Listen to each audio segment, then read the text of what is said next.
My name is Alvin Deer. My father was a full-blood Creek Indian from Okemah, Oklahoma. My mother was a full-blood Kiowa Indian. I was raised by my father and my Creek grandmother. After World War II ended, my father went out to Los Angeles, California, and my grandmother took me and my twin brother out there a year later. And I guess my life story is about how Creek Indians have left their homeland, made a wonderful life for them and their families and friends by finding other Creek Indians in Los Angeles and becoming a viable community that today there is a strong Oklahoma Creek community out in Los Angeles. I went out there in 1946 and I moved back home in 1972. So I spent almost, 26 years out there and have been back home for over 40 years. When my father went out there, the booming industry was house movers. They actually picked up houses off their foundation and moved them to other locations. But he met, I guess they already knew each other, but met up with a family friend whose name was Charlie Bruner. Charlie was a clan uncle. That's how I knew him. They said he was my clan uncle. And Charlie had been out there since the 1930s and had worked in the motion picture business. And he was known as Rolling Cloud. Matter of fact, he had become a showman and he had a war bonnet and he actually put on shows, I guess, or was in parades and rodeos, more as a Plains Indian rather than as a Creek Indian.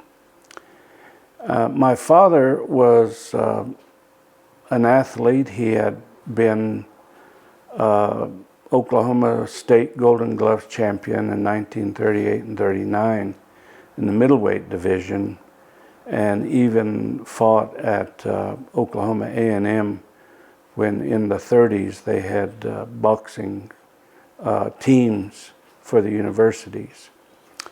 So he, because my mother was Kiowa, he had actually taken up war dancing. So what Charlie did was form a Indian dance troupe of my dad, me and my twin brother, and we actually did Plains Indian dancing for Creeks who were out in Los Angeles doing shows. We put on shows at schools, women's clubs, rodeos. We were in parades. So we danced all over Southern California. And this was in the 40s. And then my uncle, who was in the movies, got my father into the motion picture business.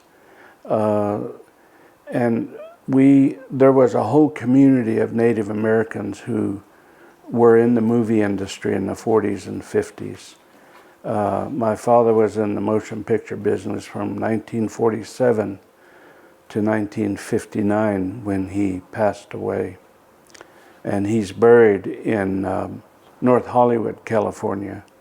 And when he got sick, he was taken to the Motion Picture Relief Home in Woodland Hills, California, where he passed away. I guess a number of movie stars, he wasn't a star, but a number of stars had died there, like Charles Lawton and different stars like that. But my father was in the movie business. Probably in those 12 years, probably was in at least 200 movies He would make 2-3 movies a week, because in the 50s, that was the heyday of the Westerns. And he was in a lot of Western movies. He was in TV shows like Gunsmoke and different ones. Just, you know, I guess you might say he spent the last 12 years of his life as an entertainer. And that's how I got into the motion picture business too. I worked in about 30 movies. The first movie I was in was called Annie Get Your Gun, 1947. And that was with Betty Hutton, and a lot of Indians worked in that movie. And our main scene was the getting ready to board the cattle boat going to Europe. That was the main scene that I was in. My dad was in a number of different pictures. My dad worked in a number of movies where he danced. One of them was also North of the Great Divide with Roy Rogers. And he's in the beginning of the movie, the middle part, and the end, where you can actually see him dancing. And in the middle part of the movie, I'm in there too dancing. That was a 1949 picture. And so there were a number of movies where we actually danced. And he was not a star, but he had close-ups in a number of famous movies, I would say. One was called River of No Return with Marilyn Monroe and Robert Mitchum. And in that movie, when they're going down the river in this raft, in a couple of scenes, my dad and another Indian are up on the hill throwing rocks at him. And you can see them throwing rocks, then they have a close-up of them laughing. And he's in that close-up. Actually, in those days, I think the standard rate for a movie was like $15 a day, and if you had a close-up, they adjusted your pay. And there were always adjustments of pay if you rode a horse, if you fell off a horse, stuff like that. So he would love to fall off horses so he could get extra pay. I actually got him listed on IMDb, and a couple of, and I'm on there too on a couple of movies that I'm listed at. He sometimes went by George Little Deer, or sometimes he went by George Crazy Deer, Ijohajuji, Little Crazy Deer. In the movie, a real good close-up of him in the movie The Americanos with Glenn Ford.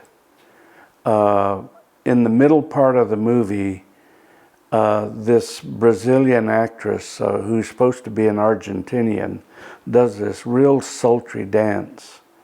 And Glenn Ford goes over to the lady that he's trying to pick up on and said, "Look at everybody, they're all being so friendly." And then they show a scene of my father with his arm around two women. Just really, he's smiling from ear to ear, and I know that that's a genuine smile. He's really enjoying having his arm around those two women. But that's a good close-up of him. The close-up of him in River of No Return. And then there's another movie called Pony Soldiers with Tyrone Power about the Royal Canadian Mounted Police. And they're in a camp, and in this one close-up, he has shot an arrow into the hat of one of the French trader that was there. And he did it just to, you could tell in the movie, he wasn't trying to kill him, he was just trying to tease the guy or threaten him or whatever. And the arrow goes into his hat, and he turns and looks, and there's my dad and another guy with their bow and arrow and just laughing. And that was a close-up. There were a number of other movies where he had close-ups too, but I mentioned Distant Drums earlier. It's a movie about the Seminole Wars with Gary Cooper. And the original movie, and I saw it on YouTube, and they must have cut his scene out because it's shorter than the original movie. He comes running into camp, and he speaks in Creek to the soldiers, I guess, telling them that the Seminoles were coming. But he speaks in Creek to them, and that was one of his lines.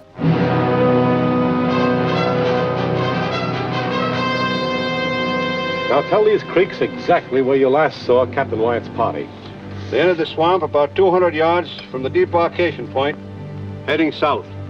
Akawaha, Akshi Timbi, Achi Yipiga, Haiofa, Fasten Hais. Andat was Gogak to Ebiga. Potten Zimanaya noise. Morgana Libuedasis. Do they know the spot? They know the spot all right. That's why they're saying Captain Wyatt has 1 chance in 1,000 of coming out alive. But being in over 200 movies, there are movies that I can't remember some of the names, but I see him. What's so wonderful about modern television now, they have so many channels. The Cowboy or the Western channel shows a lot of Western movies of the 50s, and I'll watch it. And at least 50% of the time I will see my dad, who's been gone now for 57 years, but I still get to see him, and that's kind of a blessing. There were 3 churches that were Creek, and Grandma Deer would make all the old traditional Creek foods, Sofki and Sopkonipki and Chatahaga and Tagalektoksi, and she would load up our trunk, and when we drove up to the church, everybody loved to see us coming. They said there were over 40,000 Indians in Los Angeles by the mid-60s, and we had formed an Indian Athletic Association, and we had some pretty good teams. We had 25 men teams, 12 women teams that played basketball. And we had a national Indian basketball tournament, and we had some good Creek ball players that played. I remember one team was called the Jayhawks because most of the players had gone to Haskell, and they played ball. Marshall Thompson was a big old burly Creek guy that played. And of course, my cousins, the Tiger Girls, they were really excellent ball players in the 60s. Some Yuchi girls, Big Ponds, Carol and her sister, Gladys Big Pond, they played. But it was a lot of fun. I was able to work in the movies as a child. I danced at Disneyland from 1963 to 68. We put on 13 shows a day. We started at 10 o'clock, and our last show, I think, every half hour, and till 5:30. And that was Saturday and Sunday. And Monday through Friday, I worked in a bank. I wore a white shirt and tie. And then on weekends, I wore my Indian outfit. But it was fun, and I got to, take part in my culture, both, I want to say both Creek and Kiowa. We didn't have stomp dancing out there. The Creeks, and rightfully so, I guess, wouldn't want to bring it out there and dance without permission from our elders. But I moved home in '72 when I was 30 years old, and because I always wanted to come back home. So I'm home, but I have wonderful memories of the Los Angeles area, working in movies, working at Disneyland, working in the banks, became a part of the Los Angeles Indian Center, and when I left there, I was with the United Indian Development Association. We helped Indians get into business and helped them develop business packages for financing. And so it's just was a great life, and still have relatives and friends out there. Russell Means was in Los Angeles before he became AIM. I guess he came out on relocation.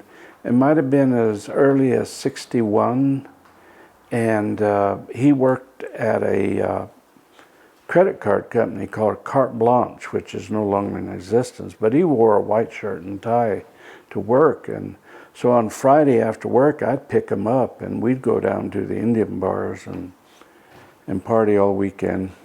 But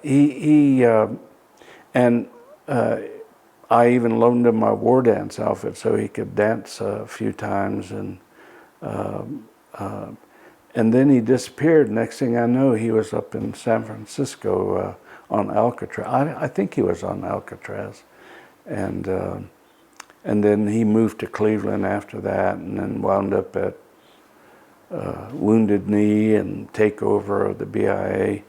Probably the one story you might be referring to is after I went into the ministry, he ran for vice president one time, I believe. And so he came to Oklahoma, and he came to our Methodist annual conference. And I was conference treasurer at the time. And so we had lunch together at one of the camps. And so when we were having lunch, he says, "Well, what seminar did you go to?" And I said, "Well, in the Methodist Church, to become an ordained minister, we don't have to go to seminary." I said, "We can go to SMU for 5 summers, and then we get a certificate and we can be ordained." He said, "Oh, GED for ministers, huh?" I never thought of it that way, but yeah, I guess I got my ministerial GED at Southern Methodist. But anyway, that's, I guess only Russell would think of that. She told me so many stories that growing up had an impact on my life. And of course, the most memorable one is, like many Creeks who were raised by a mother or a grandmother, were put to sleep to that lullaby song called Baby No Just. And Grandma Deer would sing it to us. I remember her singing it to me. And what she taught me, I know there's a fuller song with more words to it, but the one that she would put us to sleep was the shorter version, I guess, and it just went, "Baby, no just, baby, no just, baby, no just, baby, no just," and then she'd sing it over. Sometimes she'd get a little fancy, go, "Baby bo G," or something like that. No just. And I grew up with that song. And probably when I was in my early 20s, or maybe even my late teens, she told me that these stories were told by her grandmother, and my grandmother being born in 92, her grandmother could have been born as early as the 1830s. And she told her stories about the Trail of Tears. And she said that baby Nojas came off the trail, that when the soldiers would make the camp for the night, that she said they put the creeks in a tight circle, and that the howitzers would then encircle them, and the soldiers would surround them. And she said at night, there was so much commotion that the noise was scaring the children. And she said that when this one bugle tune began to be played and the children began to cry, that they would pick up their children and began to rock them and begin to sing that song, Baby Nojas, to them, to the tune of that bugle. And she told me that probably in the late 60s or in the early 70s. And it wasn't till maybe the late 90s or after 2000 that I decided to research and see if I could find that tune.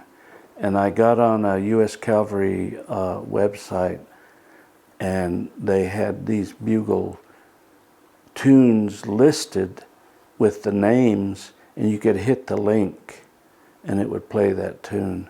And somewhere down near the end was one, and I'm pretty sure I wasn't sure at the time, but I was pretty sure it's now the one called Retreat. And I hit that link, and it began to play. Do, do, do, do, do, do, do, do, do, do, do, do, do, do, do, do. And it was, you could sing to the song. I've heard the longer version of Baby Nojas, and it follows the song even more accurately than just the short version that Grandma Deer taught me. But the point was, Grandma Deer was right. 50 years ago, she said that song came from a U.S. Cavalry, U.S. war tune, so to speak. And our Creeks took a war tune and turned it into a lullaby. And I said, that just, our Creek Indians were so powerful that we could turn a war tune into a lullaby. Just amazed at Grandma Deer. And so, one other story I'd like to tell about her. I said, I don't know, being half Kiowa, I know about my Kiowa side. I even worked for 3 years as a tribal administrator for the Kiowa, so I got to know my mother's people very well. But they, as far as I know, they didn't do what Grandma Deer did. And that is, if she heard a word in English that sounded like a Creek word, she would say the Indian word. It could be any word. It could be, I don't know, something that would, in English. And if it sounded like a Creek word to her, she would say it. And my nickname, because when me and my twin brother were born, I was bigger than him. I was this big and he was this little. So my Kiowa great aunt, she saw us and she said, "Oh, look, Sluggo and Pee-wee." So we were named Sluggo and Pee-wee, and that name stuck with us. Well, of course, Grandma Deer always called me Sluggo, but to her, Sluggo sounded like Doggo. And I found out that Doggo meant ant, little ant. And she would then call me Tagojachari, and she said that means red ant. And so, and she would literally say Tago, and she'd be calling me, you know, and then she sang a tune, and I don't know where it come from. I have a feeling it could be a children's song. It might be a song that they sing at the ceremonial grounds for children. I don't know, but she sang this song, and she would sing it to me, because she would tease me. You know, I was Tagojachari, and she would sing this song. It would go, Tagojachari, Tagojaroji, Tagojachari, Tagojaroji. And you could just feel the tune. You could feel the sway to the tune, so to speak. But that was another kind of experience I have with Grandma Deer. I have a lot of stories about her, but she was a very strong Creek Indian woman. She was short but powerful. And I remember as a child, I would literally hang on to her skirt, because I knew that I was safe if I hung on to her skirt. And she didn't take stuff from people. She fought back, especially white people. They dissed her in any way. Boy, I'm telling you, they'd get an earful from Grandma Deer. When Dad went out first, and my grandmother, we were staying in Wichita, Kansas, right after the war with my mother. And my grandmother went up there and to visit, and she took us. Supposedly, I've heard from my Kiowa side, this is what happened. She was supposed to take us to the movies, and instead she got 3 tickets to LA and got on a bus, and we went out to California, and we stayed. My family was my dad, my grandmother, my twin brother, and me. That was my family growing up. So she raised me. Her and my dad raised me. She passed away in '84, I believe, and we brought her back home, and she's buried at the Toptoko church cemetery, because my grandfather is buried there. My grandfather's on the Deer side, their relatives are from there. So she's buried next to him. His name was George Deer Sr., and his father was Thomas Deer, and Thomas's wife was Mary Sullivan. And it's the Sullivan side where we're kin to the Thoptoko people, the Dunsons, the Cooks, the Scotts, and the Sullivans. That's on Grandma Deer's side. Between Grandma's and Wataka? Yes. Yeah, okay. Yeah. And Jess Sullivan was preacher, and he said, I know where your great-grandmother Mary Sullivan is buried, and she's buried in Wilitka, and there's a tribal cemetery there, or at least a church cemetery. He said, and he never did get to take me there to see her cemetery, her grave, but that I'm a Sullivan. And that's on Grandpa Deer's side. The story goes that when Grandpa Deer was being enrolled for the Dawes, they gave him the name Thomas Riley, and he didn't want to have a Stehetki name. So they asked him what his Indian name was, and he said his Indian name was Ijoe Mathali. And so they asked him what it meant, and when he told him, he said, okay, well, we'll change your name to Thomas Deer. So that's where our deer comes from. That's why I say we're from a different herd. Our deers aren't related to some of the other Deers. Thomas did have brothers like Daniel Deer and Hulda Deer. Hulda Deer is the grandmother of Wayne Harjo, who's a Baptist preacher back in Okima area. And I'm getting to know my Deer side. I know Grandma's side from the Okima, from Arbika Methodist, that family. But since I came home, I'm getting to know who all my Deer kinfolks are. There's one more story that's not about Grandma Deer. I've told this story about probably you, if you had the privilege of knowing him, Second Chief Alfred Berryhill, who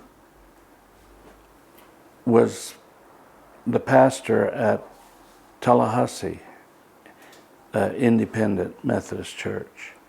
And he invited me to preach a revival there one time.